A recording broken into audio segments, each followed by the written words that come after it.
I paid $3,000 in rent every month for 2 years, then discovered my husband owned the apartment and had been scamming me the entire time.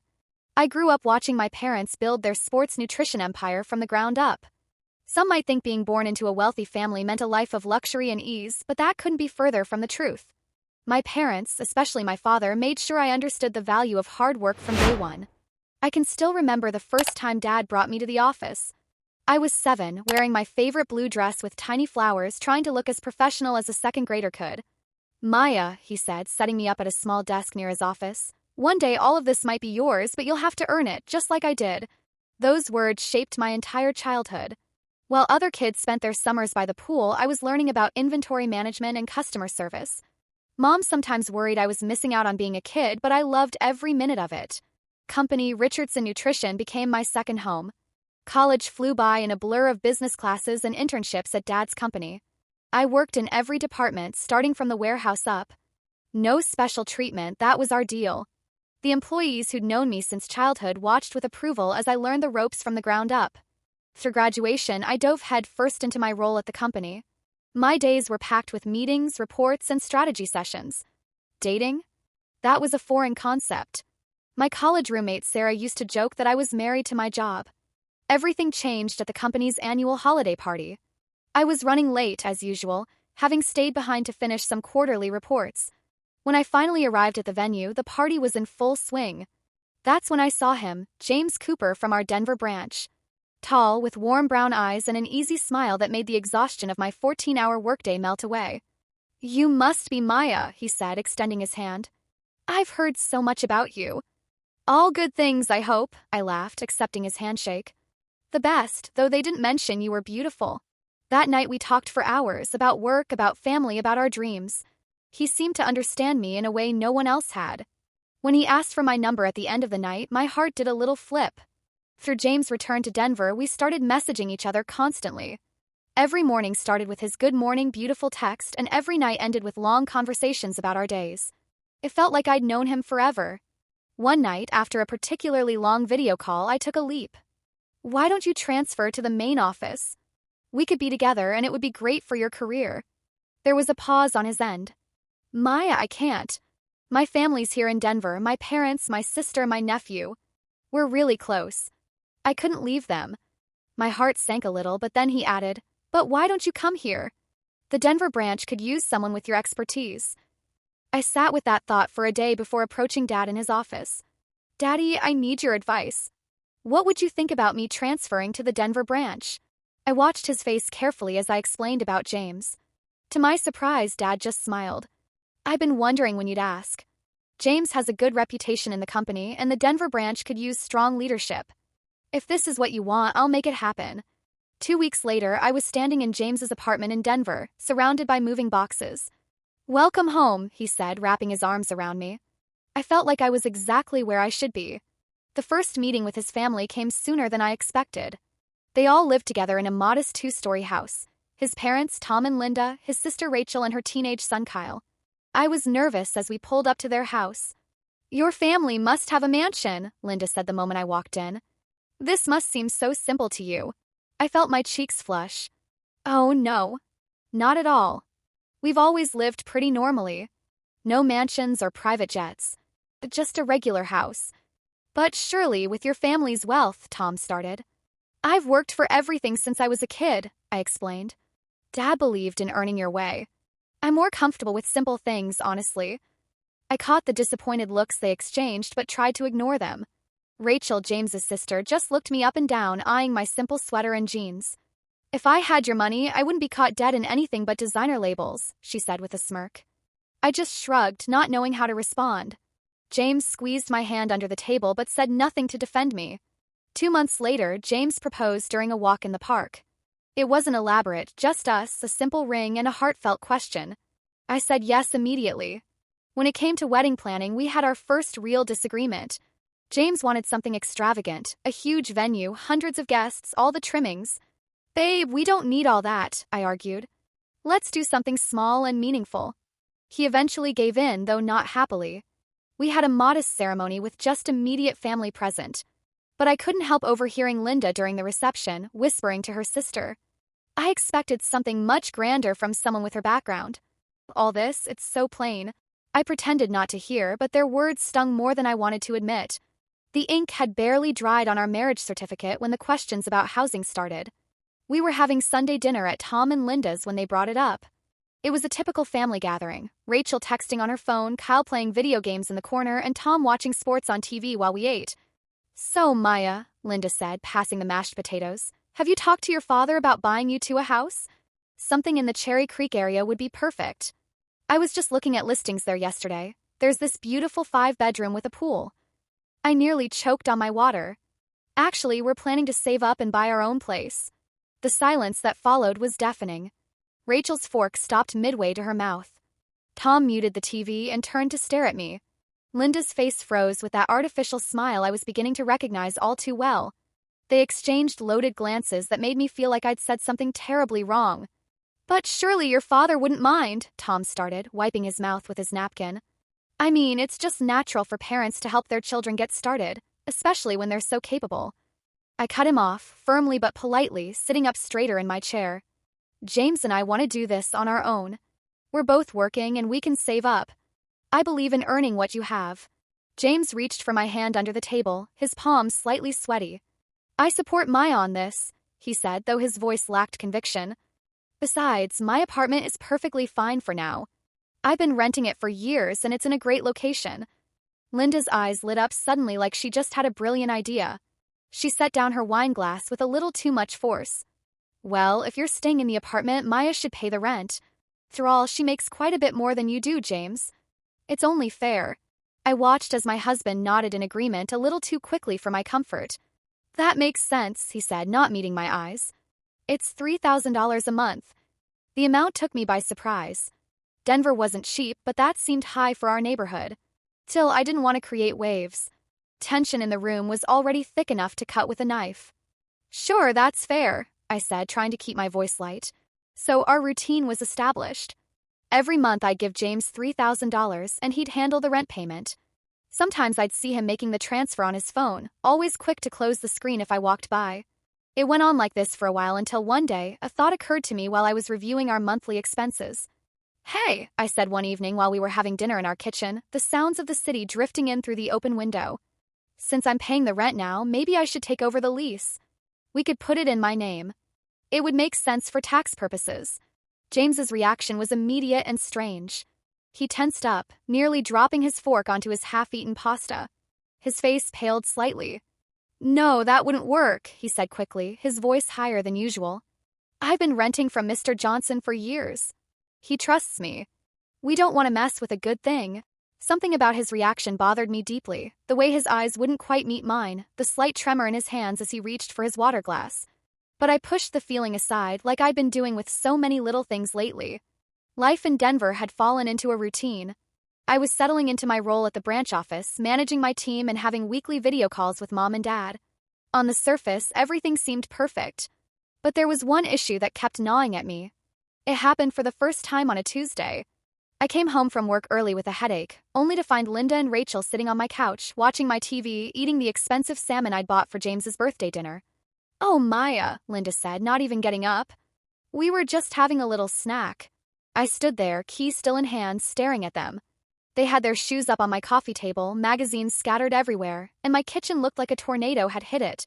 This became a regular occurrence. I'd come home to find them there, or worse, come home to evidence they'd been there. Empty food containers, things moved around, my closet clearly rifled through. They had keys. Of course they had keys. One evening I tried talking to James about it.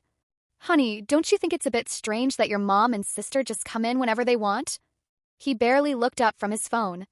"They're family, Maya. You're being dramatic. Just calm down." But I couldn't calm down. Not when I found them going through my personal papers one afternoon, giggling over my diary from college that they discovered in a box I hadn't unpacked yet.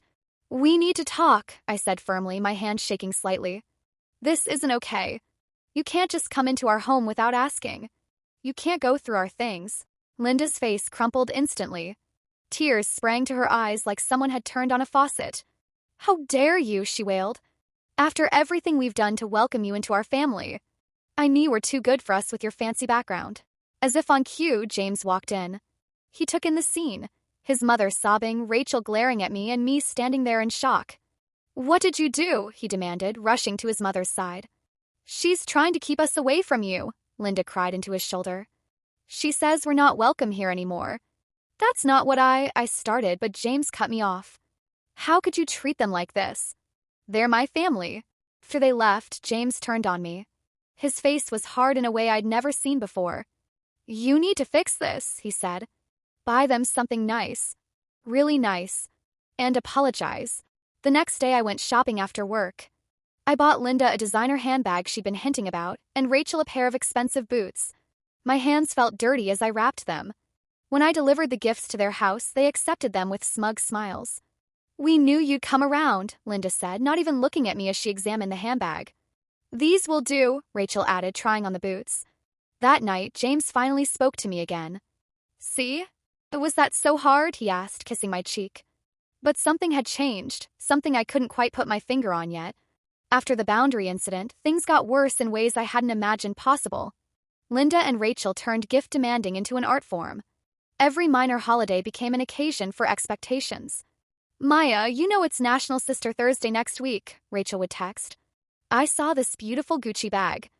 "It's the anniversary of when I first held James as a baby," Linda would announce. "I think a spa weekend would be appropriate to mark the occasion." The requests were endless: Mother's Day, birthday, Christmas, Easter, Valentine's Day, Labor Day, Memorial Day. Even Groundhog Day became an excuse. When I hesitated about buying Linda a $500 scarf for Arbor Day, she burst into tears during family dinner. "I guess some people just don't understand family loyalty," she sniffled while Rachel patted her back. "Even after we've welcomed her so warmly." "Maya," James said later that night, "why do you have to be so difficult? They're your family now, too." "But James, don't you think this is getting out of hand? Last week your mom wanted a designer watch because it was National Ice Cream Day." He just shrugged. "If you can afford it, why not help family?" As if the situation wasn't stressful enough, Kyle, Rachel's 15-year-old son, started showing up at our apartment more frequently. First, I tried to be understanding. All teenagers go through difficult phases, right? But Kyle took teenage attitude to new heights. One evening, I spent hours making my grandmother's special lasagna recipe. Kyle took one bite and pushed the plate away. "This is garbage," he declared. "Mom says you probably can't cook because you grew up with servants doing everything for you." I gripped my fork tighter. "Kyle, that's not appropriate." "Whatever," he cut me off. "I need $60 for the movies with my friends." When I refused, he kicked the kitchen chair. "You're loaded. Stop being such a miser. The mom says you're just playing poor to feel superior." That night, I tried talking to James about Kyle's behavior. We were getting ready for bed, and I was hoping he'd finally see reason. "Honey, Kyle was really disrespectful today. Could you maybe talk to him?" James didn't even look up from his phone. "You need to handle it yourself. Think of it as practice. We'll have our own kids someday. You need to learn how to deal with these situations." The next day, Kyle showed up again, loudly demanding money for a new video game. When I said no, he sprawled across our couch, turned the TV volume up to maximum, and started making pointed comments about fake humble rich people. I looked at my husband, hoping for support, but he just walked out of the room, leaving me alone with his smirking nephew. In that moment, standing in my own living room while a teenager openly disrespected me, I felt more alone than I ever had before. 2 years. It's amazing how much can change in 2 years, or maybe how much you can convince yourself that things will get better if you just try hard enough, be patient enough, give enough. "I'm going to visit Mom and Dad this weekend," I told James over breakfast one morning. "Wanna come?" He barely glanced up from his phone. "Can't. Promised Mom and Dad I'd help them with some stuff around the house." The drive to my parents' house was peaceful. Mom made my favorite lasagna. Dad told his terrible dad jokes. And for a few hours, I felt like myself again, like the Maya who used to know exactly who she was and what she wanted. But life has a way of shattering peace into a million pieces. When I opened the door to our apartment Sunday evening, the stench hit me first: stale beer and pizza and something worse. Cans littered every surface. Cigarette butts floated in half-empty solo cups. Pizza boxes made a greasy tower on my coffee table, and there, sprawled across my living room like they owned it, were Kyle and 5 other teenagers, passed out among the wreckage of what had clearly been one hell of a party. "Get up," I shouted, my voice shaking with rage. "All of you out. Now." The teenagers startled awake, scrambling to gather their things, all except Kyle, who stretched lazily and looked at me with that familiar smirk. "Why should I leave?" I live here now. I felt my blood pressure rising. Excuse me. Had a fight with Mom and Grandma, he said, reaching for a half-empty beer can. Decided this was better than their rules. Uncle James said I could crash here. We rent this apartment, I said through gritted teeth. Give me your keys. Now. Kyle laughed, actually laughed. Rent this apartment? That's funny. This is Uncle James's apartment. Has been since great-grandpa left it to him. The room started spinning. What are you talking about? The apartment. It's his. Always has been. Got it when great-grandpa died 5 years ago. Everyone knows that. I couldn't speak. Couldn't breathe. 2 years of rent payments. Every time I'd suggested putting the lease in my name. Every time he dodged the question. Every time he'd quickly hidden his phone when making the rent transfer. It had all been a lie. I must have looked like I was about to collapse because Kyle's whole demeanor changed. Cocky teenager disappeared, replaced by someone who looked almost sympathetic. Look, he said, awkwardly patting my shoulder. There's something else you should know. He pulled out his phone, fidgeting with it. I've been recording some of their conversations. Started doing it when they were talking about me. But, well, they talk about you a lot too. James's laugh came through the speaker first. That laugh I used to love. It's perfect, he was saying. $3,000 a month straight into my pocket. She doesn't even question it. My stomach churned as Kyle played recording after recording, each one worse than the last.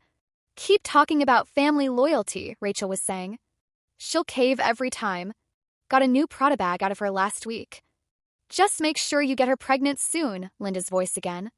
Once there's a baby, her daddy will have to buy you two a house. No way he'll let his grandchild live in an apartment. But the worst was yet to come. Kyle hesitated before playing the next one. She's such an idiot, James's voice slightly slurred. Can't even satisfy me in bed.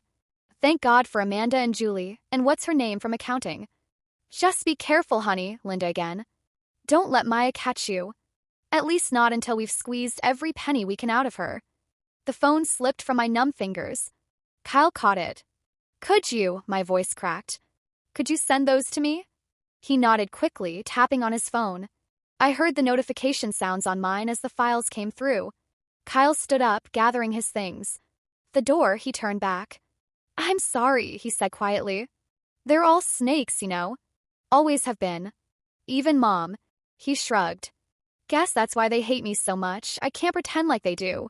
The door closed behind him with a soft click, leaving me alone in the trashed apartment. Alone with the truth about my marriage, about my husband, about the past 2 years of my life. I didn't bother cleaning up the mess.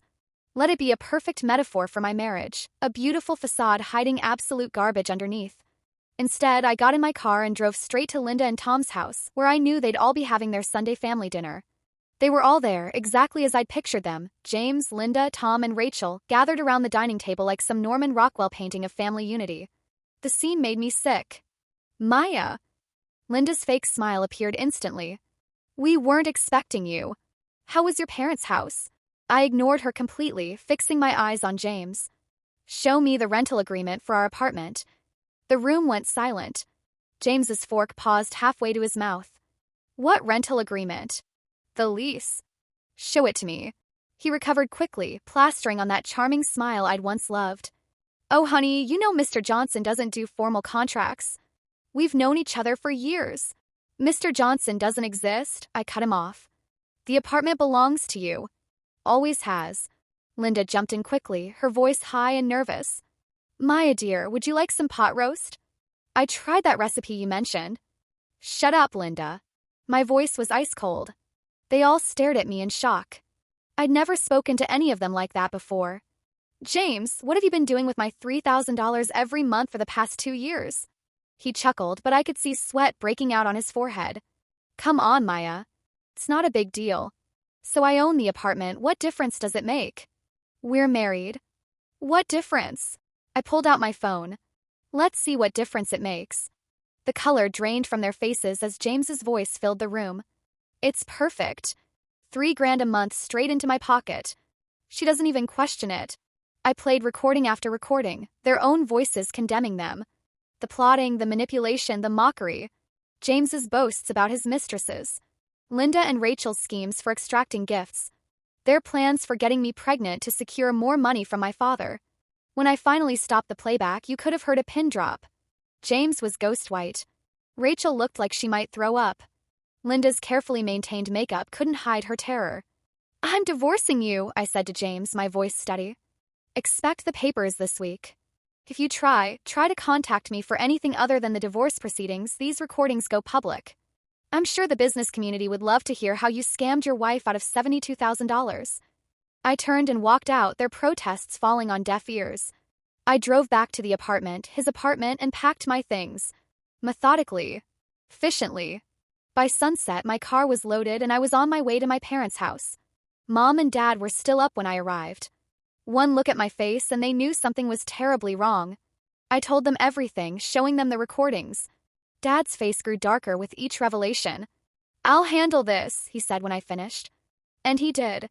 James was fired the next day, and Dad made sure his reputation in the business world was thoroughly destroyed. The divorce proceedings were quick. James tried to fight it at first, but the recordings changed everything. The judge was particularly interested in the financial fraud aspect. James walked away with nothing but his apartment and his ruined reputation. 3 months later, I was back at headquarters, throwing myself into work, slowly rebuilding my life. That's when I got a text from Kyle. We met for coffee. He looked different, more mature, less angry. "I got a job at the car wash," he told me. "Moved out of Mom's house after they found out I was the one who gave you the recordings. Best decision I ever made." "I could help you," I offered. "Get you a position at the company." He shook his head, smiling slightly. "Thanks, but I need to do this on my own. Clean slate, you know? Besides, I'm saving up for community college." I understood completely. Sometimes the only way forward is to leave everything behind and build something new, something true, from the ground up.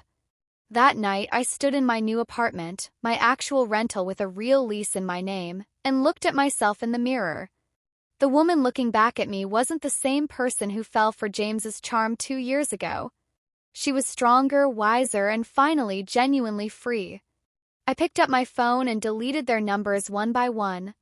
Share your thoughts below in the comment section. Don't forget to like and subscribe.